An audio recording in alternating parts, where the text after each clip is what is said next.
What if I told you that behind the laughter, awkward moments, and unforgettable catchphrases of Seinfeld, there were secrets the cast and crew never wanted you to find out? From backstage feuds to shocking behind-the-scenes truths, this sitcom wasn't always as squeaky clean as it looked. Here are 10 hidden secrets about Seinfeld you were never supposed to know. 1. The pilot almost failed. It's hard to imagine now, but Seinfeld almost died before it even began. When NBC aired the pilot episode in 1989, the reaction was far from promising. Test audiences called it boring, strange, and too New York, meaning it felt too specific and not relatable to the rest of America. Back then, sitcoms like Full House and Family Ties dominated television with family-friendly stories and predictable morals. By comparison, Seinfeld looked odd and risky, just a group of friends talking about everyday nonsense, without a clear plot or message. Executives at NBC were under pressure to cancel it after the poor test scores. But a few decision-makers saw something special. They noticed the sharp writing of Jerry Seinfeld and Larry David, the witty dialogue, and the unique rhythm of the comedy. Instead of throwing it away, they took a gamble and ordered just a handful of episodes, hoping it might grow on people. That tiny lifeline turned out to be one of the most important risks in TV history. Slowly but surely, audiences started to get hooked on its show-about-nothing style. Within a few seasons, it transformed into one of the biggest cultural phenomena of the 1,990 seconds. Looking back, it's shocking to think that if NBC had listened only to test groups, the world might never have seen Seinfeld at all. The show's success is living proof that sometimes what looks like failure at first is actually the beginning of something legendary. 2. Kramer wasn't supposed to be Kramer. Ask anyone about Seinfeld, and one of the first images that comes to mind is Kramer bursting into Jerry's apartment with his wild hair, crazy outfits, and unpredictable energy. Yet, here's the hidden truth. Kramer wasn't even supposed to be Kramer. In the original pilot script, the character was named Kessler. That detail might sound small, but it nearly changed the entire vibe of the show. Larry David based the character on his real-life neighbor, Kenny Kramer, whose quirky lifestyle and offbeat personality directly inspired the role. NBC executives worried about using the real name, fearing Kenny Kramer might sue or demand money. But Larry insisted that the name Kramer just worked better. It had punch, personality, and comedy built into it. The fight paid off. Michael Richards then stepped into the role and brought Kramer to life in a way no one could have imagined. His physical comedy, sliding through doors, dramatic facial expressions, and eccentric schemes made him stand out from the very beginning. Viewers instantly knew that this wasn't just another sitcom character. Kramer was something completely different. If the name had stayed Kessler, the character might never have reached the same level of recognition. Kramer wasn't just a name, it became a symbol of chaos, unpredictability, and the kind of humor only Seinfeld could deliver. It's one of those hidden details that shows how small, creative choices can shape television history. Without Kramer, Seinfeld simply wouldn't have been the same phenomenon. 3. Julia Louis-Dreyfus wasn't in the pilot. Today, Elaine Benes is seen as one of the greatest sitcom characters ever created. But here's the secret most people don't realize. Julia Louis-Dreyfus wasn't even in the Seinfeld pilot. That first episode, called The Seinfeld Chronicles, only featured Jerry, George, and Kramer. The absence of a strong female character made the show feel incomplete, and executives quickly noticed the gap. They pushed Jerry Seinfeld and Larry David to add a female lead, worried that a cast made up of just men would turn away a large portion of the audience. At first, Jerry and Larry weren't even sure what direction to take. They didn't want a typical love interest character, because the show wasn't supposed to follow predictable sitcom patterns. Instead, they came up with Elaine, a bold, independent, and hilariously flawed character who could match the guys joke for joke. Julia Louis-Dreyfus was chosen after her impressive work on Saturday Night Live, and from her very first appearance, she completely reshaped the show's chemistry. Elaine wasn't just a sidekick, she gave the group balance. Her wit, sarcasm, and chaotic dating life brought new energy that made Seinfeld relatable to both men and women. Without her, the show might have remained a quirky guys' comedy that never broke into the mainstream. Elaine's late addition is a reminder that sometimes the most important pieces of a puzzle come after the picture is already in progress. 4. Jerry Seinfeld's strict, no hugging, no learning rule. Behind the laughs of Seinfeld was one iron rule that Jerry Seinfeld himself insisted on: no hugging, no learning. While other sitcoms of the time wrapped up every episode with a warm life lesson, Jerry and Larry David wanted something completely different. Their goal was to keep the comedy sharp, detached, and focused on the absurdity of everyday life. That's why the characters never hugged, cried, or grew wiser. At the end of an episode, they stayed selfish, shallow, and funny. This rule gave Seinfeld its unique identity. In shows like Friends or Full House, the audience expected emotional payoffs. But on Seinfeld, you got punchlines instead. Jerry believed that adding heartwarming moments would ruin the tone and turn the show into just another sentimental sitcom. By avoiding emotional growth, the series created a world where even the smallest annoyances, waiting for a table, losing a parking spot, or misdialing a phone number, became the center of the comedy. It wasn't always easy to stick to this approach. NBC executives occasionally pressured the writers to soften the characters or insert feel-good moments, but Jerry refused to budge. That stubbornness became part of the show's hidden genius. The lack of hugs and lessons allowed audiences to laugh without being told how to feel. Instead of comforting viewers, Seinfeld exposed the ridiculous side of daily life, which made it unforgettable. What seemed like a cold rule at first turned out to be the secret ingredient that made Seinfeld timeless. 5. Larry David quit but still collected millions. One of the biggest hidden truths about Seinfeld is that its co-creator, Larry David, actually quit the show after season 7. By that point, he was exhausted from the constant pressure of running the writer's room and maintaining the show's unique tone. Larry had poured so much of himself into the series, many of George Costanza's neurotic habits were directly inspired by him, that by 1996, he was ready to step away.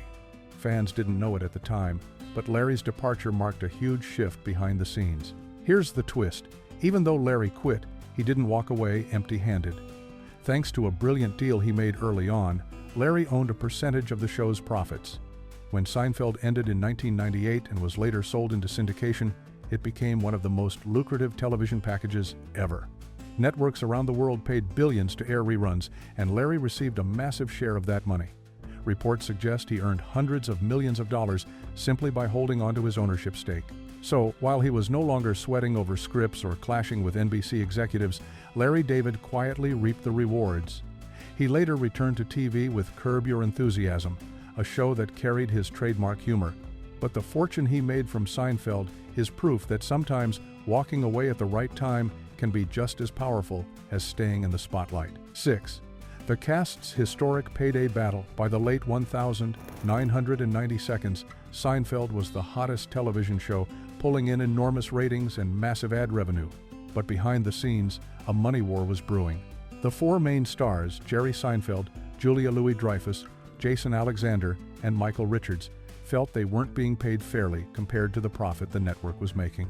In earlier seasons, Jerry earned far more as both the star and co-creator, while the other three were paid significantly less.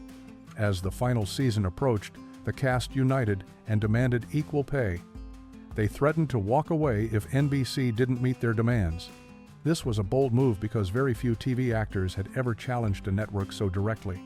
The negotiations got tense, but the network eventually gave in. By season 9, each of the four leads was earning $1 million per episode, an unheard of amount at the time. This victory didn't just change Seinfeld, it reshaped the TV industry.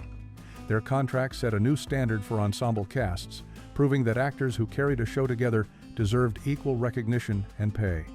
The fight for fairness became one of the most important behind-the-scenes stories in television history. For fans, it meant the show continued with the same chemistry, while for the cast, it marked a turning point where they finally gained both financial respect and creative equality. 7. Newman wasn't meant to be seen. It's hard to imagine Seinfeld without Newman, Jerry's hilarious arch-nemesis. But here's the surprising truth. Newman was never meant to appear on screen. In fact, he was originally just a voice. In season 2, Newman was introduced as an unseen neighbor, voiced off-screen by Larry David himself. The plan was to keep him as a mysterious presence who was only talked about, never fully revealed. But the writers soon realized that the character had potential to bring more chaos and comedy to the series. That's when Wayne Knight was cast to play Newman, and his performance completely transformed the role. His sly grin, awkward mannerisms, and constant schemes against Jerry made him one of the most unforgettable side characters in sitcom history. Newman's dynamic with Jerry created some of the show's funniest moments, like their petty rivalries, over-the-top confrontations, and exaggerated hatred for each other. If Newman had remained just a disembodied voice, the show would have missed out on countless classic scenes. Instead, he became the perfect foil to Jerry's character. Where Jerry was calm and sarcastic, Newman was dramatic and scheming. This unexpected change is proof that sometimes creative decisions made on the fly end up shaping television forever. Newman's rise from an unseen joke to a fully fleshed-out character is one of Seinfeld's most fascinating hidden secrets. 8. The Chinese restaurant episode almost got cut. One of Seinfeld's most iconic episodes, The Chinese Restaurant, nearly never aired. At first glance, it seemed like a risky idea. The entire story takes place in one location, with the characters simply waiting for a table. There were no big gags, no dramatic twists, and, as NBC executives complained, nothing happens. They feared audiences would find it boring and turn the channel. But Larry David fought back fiercely. He believed that the everyday frustration of waiting endlessly in a restaurant was exactly the kind of comedy that defined Seinfeld. When NBC pushed to cut the episode, Larry reportedly threatened to quit if they didn't let it air. His determination paid off. When the episode finally aired in 1991, it became a fan favorite and one of the purest examples of the show's about-nothing philosophy. Viewers connected with the awkward silences, the mounting irritation, and the simple absurdity of a night wasted in a lobby. It proved that the show didn't need flashy plots or sentimental lessons. It could thrive on the most ordinary of experiences. What once looked like a disaster to NBC ended up being a creative triumph that shaped the identity of Seinfeld. The Chinese Restaurant stands as a reminder that sometimes the smallest stories can leave the biggest impact. 9. The Soup Nazi's real-life anger. The Soup Nazi episode is one of the most legendary in Seinfeld history, but behind the laughs was a real-life controversy. The character was based on a real New York soup chef, Al Yeganey, who was famous for his strict rules and incredible recipes. Larry David and Jerry Seinfeld exaggerated his behavior for the show, creating a character who barked, "No soup for you," whenever customers didn't follow his rules. The episode became an instant classic, with the phrase entering pop culture almost overnight. But here's the secret: Al Yeganey wasn't laughing. In fact, he was furious. He felt humiliated by the way the show portrayed him and believed it damaged his business. Reports claim that he banned the Seinfeld cast and crew from ever entering his restaurant again. Instead of seeing it as free publicity, he saw it as an insult that mocked his personality and reputation. The irony is that the episode only made his restaurant more famous. Lines outside his shop grew even longer, filled with fans eager to experience the Soup Nazi in real life. Yet Yeganey never embraced the joke, holding on to his anger for years. This hidden tension reveals that while Seinfeld often pulled inspiration from real life, those real people didn't always appreciate the spotlight. The Soup Nazi remains both a hilarious character and a reminder that comedy can sometimes hit too close to home. 10. The finale's divisive backlash. When Seinfeld ended in 1998, anticipation was at an all-time high. Tens of millions tuned in to watch the finale, making it one of the most watched episodes in television history. But instead of a victory lap, the show went out with a shocking twist. The four main characters were arrested and put on trial for all the selfish, petty things they had done over the years. The final episode revisited old storylines and side characters, almost like a courtroom scrapbook of their worst behavior. Fans, however, were divided. Many expected a heartwarming goodbye, while others wanted a clever final punchline. What they got instead felt cold and unsatisfying to a large part of the audience. Critics slammed it as disappointing, and even Jerry Seinfeld later admitted that maybe they didn't nail the ending. Larry David defended the choice, saying it stayed true to the show's rule of no hugging, no learning. But the backlash was undeniable. Yet, over time, the finale has gained a strange kind of respect. Some fans now view it as a bold, unconventional way to end a groundbreaking sitcom. Instead of giving in to sentimentality, Seinfeld closed the curtain exactly how it had always played on its own terms, unapologetically. The controversy surrounding the finale is one of the show's biggest hidden truths. Even at its very end, Seinfeld refused to play by the rules. And there you have it, 10 hidden secrets about Seinfeld that show just how much drama, risk, and behind-the-scenes chaos shaped the funniest show about nothing. From pilots that almost failed to finales that divided millions, every detail proved that Seinfeld was never as simple as it looked. But here's the real question: do you think these hidden stories make the show even greater, or do they change the way you see it today? If you loved uncovering these secrets, don't forget to smash that like button, hit subscribe, and ring the bell so you never miss more untold stories from the shows and stars you thought you already knew. Because trust me, the best secrets are still waiting to be revealed.